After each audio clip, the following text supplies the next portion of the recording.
Plaisir à t'accueillir. Je te souhaite la bienvenue. On t'entend bien. Bonjour Roland.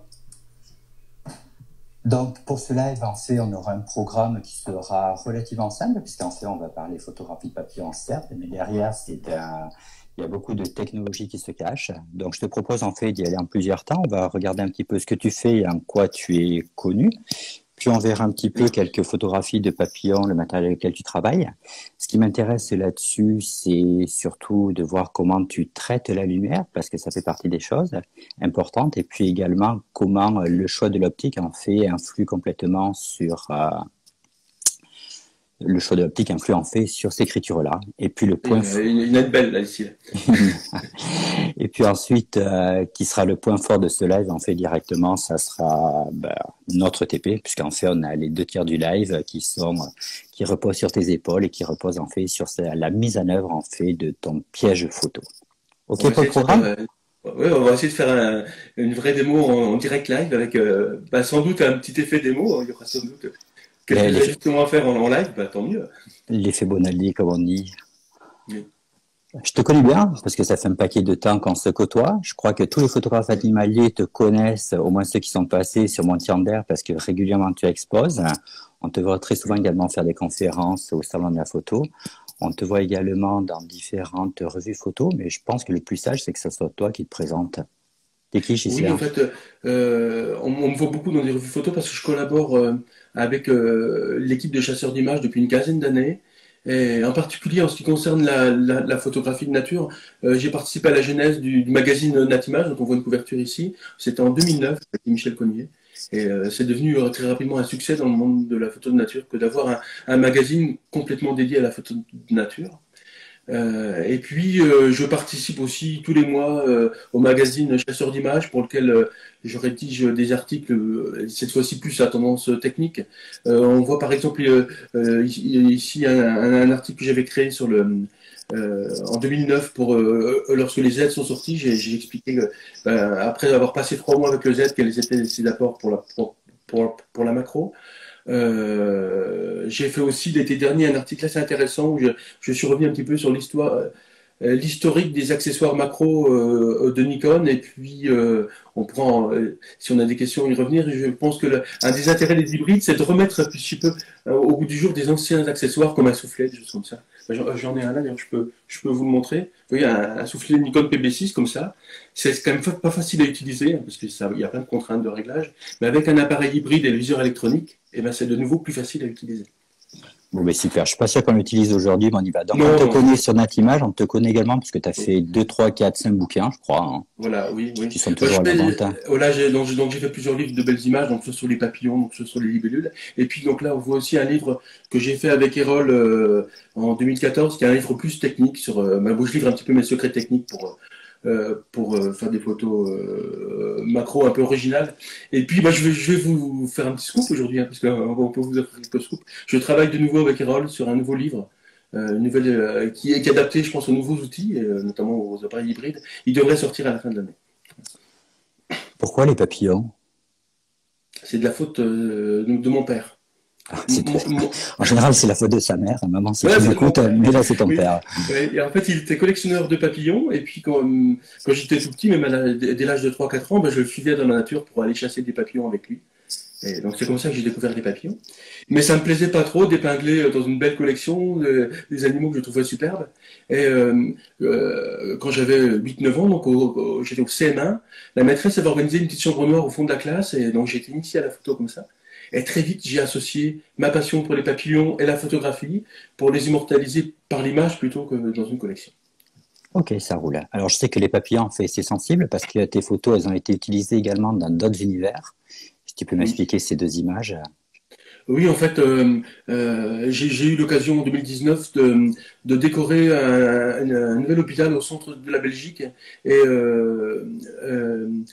l'hôpital a choisi mes photos de papillons pour décorer pas mal de salles où finalement les gens viennent avec des problèmes, et les papillons, j'espère, apaisent un petit peu les soucis qu'ils ont. Vous voyez là, sur le grand mur, sur l'autre image, on a quand même fait un tirage de 10 mètres de long pour décorer la salle de l'IRM. Et là, ici, c'est une salle d'attente.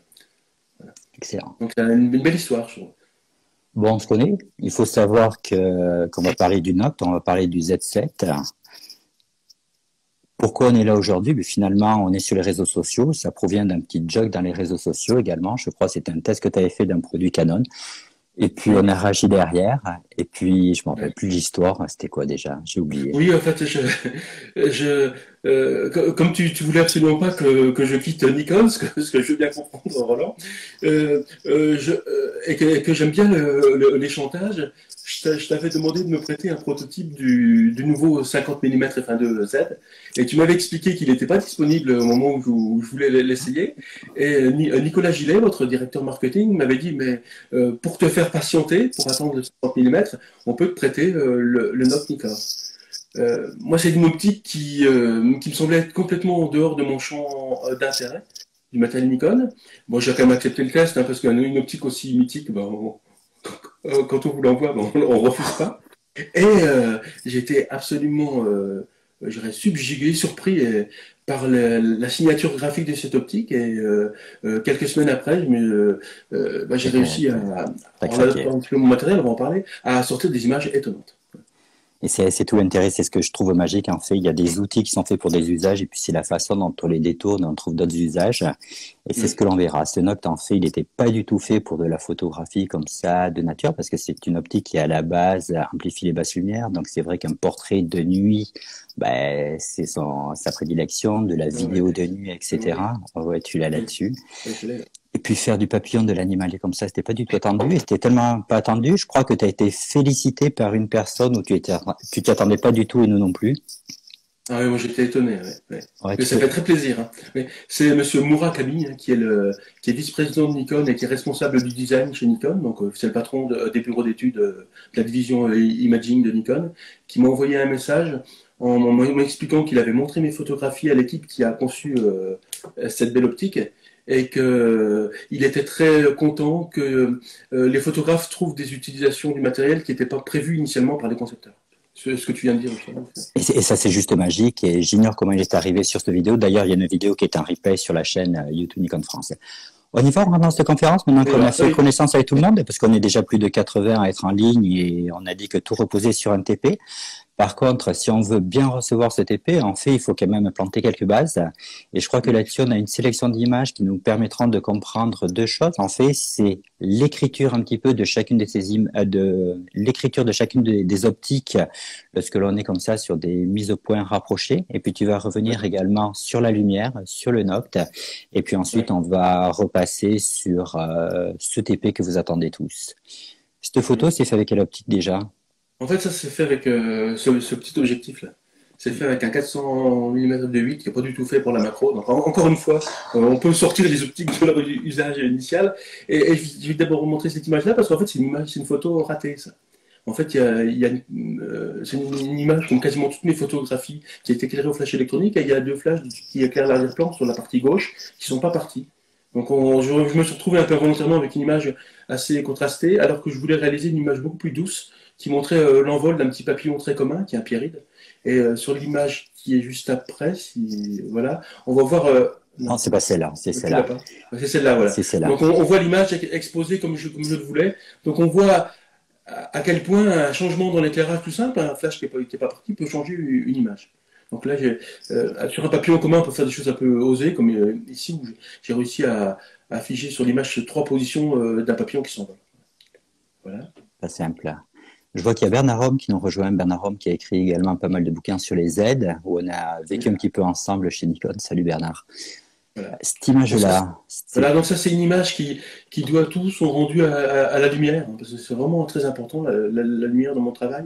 Et j'associe souvent lumière et grande ouverture. Donc cette image-là, je vais faire un peu de place, il y a beaucoup de choses autour de moi. Hop. vas-y, évacue le 400 mm, il n'y a pas de Voilà, je vais problème. vous en sortir un qui est plus petit, mais même pas cette. Voilà, elle est faite avec ça, hein, Ah, c'est avec juste un 202, c'est un d'accord. 202 avec un Nikon D850. Alors, c'est pas un, c'est Euh, le 202. c'est le 202. Ouais. Voilà. Une merveille.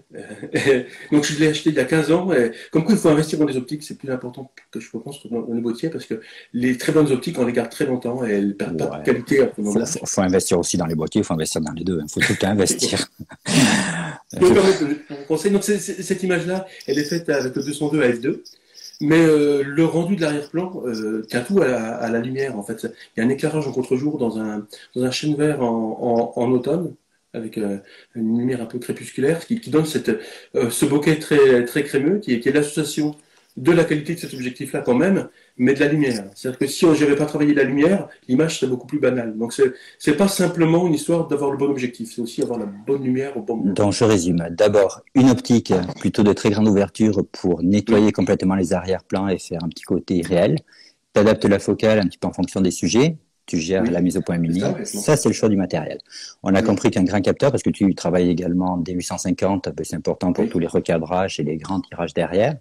Donc oui. là, côté matériel, on n'est pas trop mal. On attaque côté lumière, puisque là, Voilà. on a une sélection faite de 3 visuels. Ce que je peux faire Oui, peut-être, c'est montrer les 3 visuels qui sont finalement, et puis ensuite tu vas nous les commander, qui oui. sont finalement le même matériel, la même optique, et puis on se rend compte qu'on a 3 images complètement différentes en fait.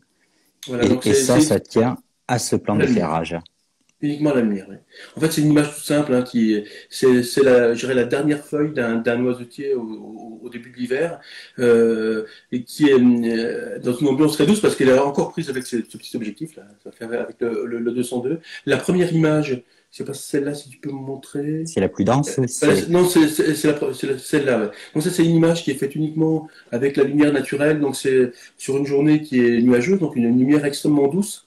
Et on voit la feuille éclairée je dirais, par le dessus, la lumière du soleil. Sur l'image suivante, j'ai simplement ajouté, voilà, sur celle-là, j'ai simplement ajouté un flash en contre-jour du côté, je sais pas, trois quarts gauche de l'image. Donc, qu'est-ce que ça change on voit la branche sur laquelle la feuille est accrochée est soulignée par la lumière, et on voit la feuille par transparence. Et dans l'image, on voit beaucoup plus de détails sur la feuille puisqu'on éclaire sa structure par transparence. Et sur la troisième, et c'est là. j'ai éclairé également l'arrière-plan avec des flashs électroniques. Donc l'ensemble de la scène est éclairé avec de la lumière artificielle. L'arrière-plan est plus dense parce que comme c'est un contre-jour, on a plus de contraste entre des basses lumières et des hautes lumières. Et on se retrouve sur un rendu complètement différent. Donc on voit qu'avec un seul sujet pris avec le même point de vue, la même optique, en changeant la lumière, on a 3 ambiances complètement différentes. Et donc, pour ceux qui nous rejoignent, je rappelle qu'on parle donc de photographie de papillons et de tout l'enjeu, en fait, de photographier des insectes qui volent très vite avec des optiques, en fait, qui nous offrent quelques millimètres de profondeur de champ pour avoir des arrière-plans complètement irréels. Puis là, à la place de la lumière, bah, c'est vrai que ta caractéristique, c'est de rééclairer, en fait, des sujets nature. Donc, il y a toute une mouvance de photographes qui n'utilisent plus le flash. Toi, par contre, tu continues à utiliser le flash dans tes différentes prises de vue. Oui, en fait, à l'origine, c'est beaucoup moins vrai maintenant parce que je mets beaucoup de flash en œuvre pour avoir des rendus comme ce que je viens d'expliquer. Mais à l'origine, le flash, dans ma pratique, il est indispensable parce que les éclairs de flash me servent à figer le mouvement. Parce que les vitesses maximum autorisées par nos obturateurs sont de 1,8 millième de seconde. Mais 1,8 millième de seconde, c'est souvent pas assez rapide pour figer totalement le mouvement des ailes des papillons ou d'autres insectes. Donc en fait, l'astuce qu'on utilise, c'est quand on travaille avec la vitesse synchro normale du boîtier, sur un D850, c'est un 250e de seconde. Et puis, c'est la durée de l'éclair du flash qui va figer le mouvement. Donc on travaille sur des puissances très faibles, et on arrive à travailler à un 20 millième, un 30 millième, un 40 millième de seconde en éclairant avec le flash. Et cette contrainte d'éclairage au flash électronique, je l'ai transformée en une opportunité, parce que comme on est obligé d'éclairer au flash, on a aussi l'opportunité de maîtriser la lumière. Et donc, je joue avec la lumière pour faire simplement des belles ambiances et jouer avec le bokeh, mes optiques à grande ouverture. C'est aussi simple que ça. Voilà. Facile. Donc, tu nous as livré ton premier secret facile, dont je retiens des faibles puissances pour avoir des éclairs très très rapides, et c'est donc eux qui figent, ça marche. Donc, finalement, on a le boîtier, on a l'optique, on a les arrière-plans, et puis on a surtout l'optique qui nous intéresse aujourd'hui, qui est ce fameux Noct, hein, pour qu'on soit tous clairs là-dessus. J'ai mis quelques visuels pendant que tu t'échappes, ces petits chapitres. Dans tous les cas, c'est vrai que tu l'as derrière. Là, on a sa taille par rapport aux autres optiques des Z. Et puis il y a ce visuel que je trouve par génial. rapport à, je peux montrer un 50 à 8Z, et puis le Noct, l'un à côté de l'autre, vous voyez que c'est pas du tout le même taille en complément. En fait, quand on le découpe, on se rend compte que c'est un tube de verre. Étant d'accord que c'est une optique 100% manuelle, il n'y a pas d'autofocus là-dessus, donc finalement, c'est du verre. Ouais. Mais moi, vous allez voir dans ma démo, je travaille absolument tout en manuel, aussi bien mise au point, exposition, réglage en tout genre. Donc, dans ma pratique, ce qui n'est pas le cas, je comprends pour tous les photographes, c'est pas du tout un inconvénient en fait. On regarde un petit peu ce que ça donne? Parce que je Oui. crois que tu m'as envoyé deux, trois images. Donc, à tous les coups, elles ne sont pas dans l'ordre que tu souhaitais. Non, ouais, donc ça c'est une image toute simple, hein, c'est une photographie faite sous la pluie où je cherchais à mettre dans le plan net la goutte que vous voyez à l'extrême gauche parce que comme il pleuvait, il y a une goutte qui allait tomber de la feuille, elle permet d'isoler finalement un détail de l'image pour le magnifier. Et la lumière elle est en léger contre-jour, hein, parce qu'on parle toujours de lumière. Hein. La lumière est très importante dans le rendu du Noct. Ici on a un léger contre-jour qui fait que l'arrière-plan est très onctueux, très doux.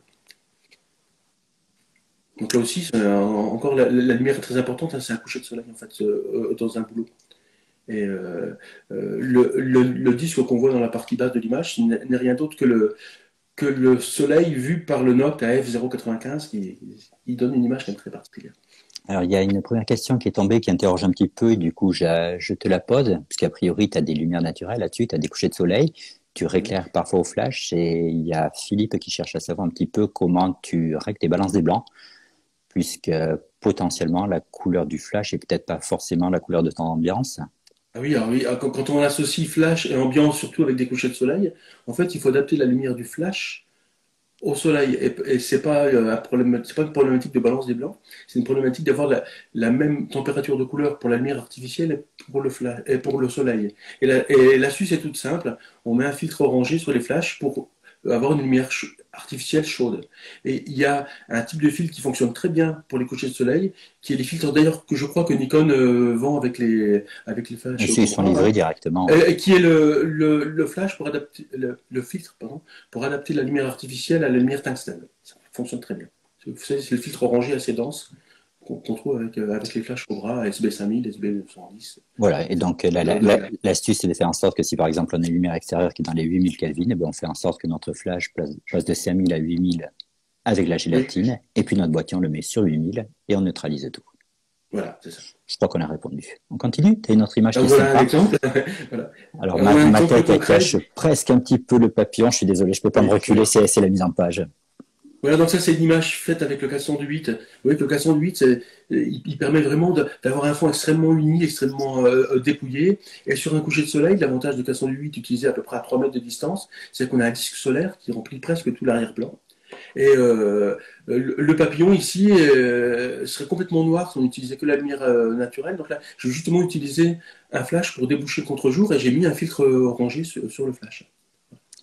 Alors, je précise pour tous qui nous rejoignent, quand il y a des questions qui tombent, j'essaie de les attraper au fur et à mesure, et puis je les pose à Ghislain au fur et à mesure de la pertinence. Et donc, n'hésitez pas à vous exprimer. Là, une autre partie. Donc là, il vaut mieux suivre avec un iPad, je crois. Mais il y a un Oui, papillon qui est planqué là au milieu. Hein. oui. Donc ça, c'est une image faite avec le Note F095.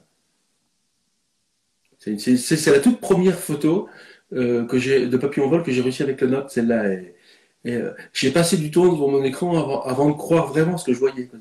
Comme je disais tout à l'heure, j'ai été surpris par les qualités de cette optique.